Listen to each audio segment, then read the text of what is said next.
કેન્દ્ર સરકારે આધાર કાર્ડ ફરજિયાત કર્યું અને આધાર કાર્ડ કે જે તમારા મોબાઈલ નંબરથી લઈને તમારા બેંકના એકાઉન્ટ નંબર સુધી લિંક હોય.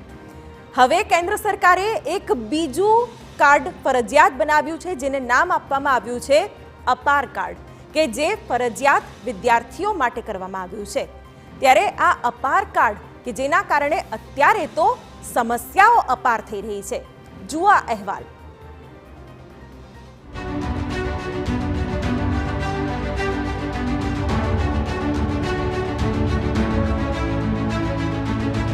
આધાર કાર્ડ તો હતું જ, હવે અપાર કાર્ડ વિદ્યાર્થીઓ માટે ફરજિયાત. શિક્ષણ વિભાગ કામગીરી માટે મક્કમ.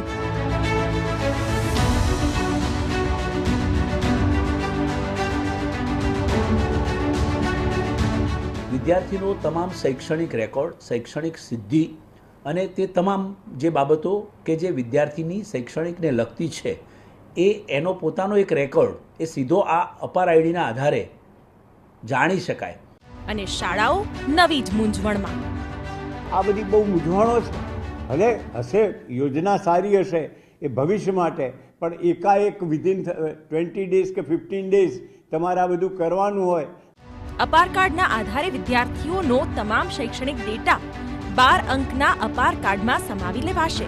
વાત સાંભળવામાં ઘણી સરળ લાગે છે, પણ આ પ્રક્રિયાની જટિલતા ત્યાં વધી છે જ્યાં શાળાઓને કેટલીક સૂચનાઓ આપવામાં આવી, જેમાં શાળા સંચાલકોનો આક્ષેપ છે કે અપાર આઈડી જનરેટ કરવાનું કામ શાળાઓ પર થોપવામાં આવ્યું. અપાર આઈડી કાર્ડ બનાવવા માટે વાલીઓની મંજૂરી લેવાની અને આધાર કાર્ડને શૈક્ષણિક ડેટા સાથે મેચ કરવાનો આ કામગીરી ક્યાંક ખાનગી શાળાઓને ભારરૂપ લાગી રહી છે. અને અહીં શરૂ થઈ છે અપાર કાર્ડ મુદ્દે ટસલ.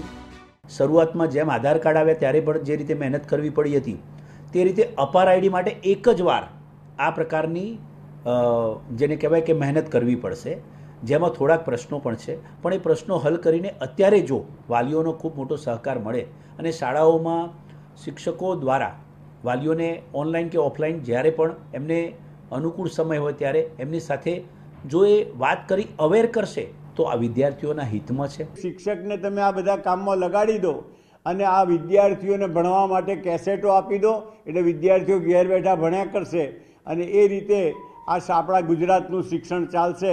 બાકી આ બધી યોજનાઓ જે મામલતદાર કચેરીએ કરવાની હોય કે ડીઈઓ કચેરી કરવાની હોય એ શાળા ઉપર થોપવાથી એનો કોઈ અર્થ નથી.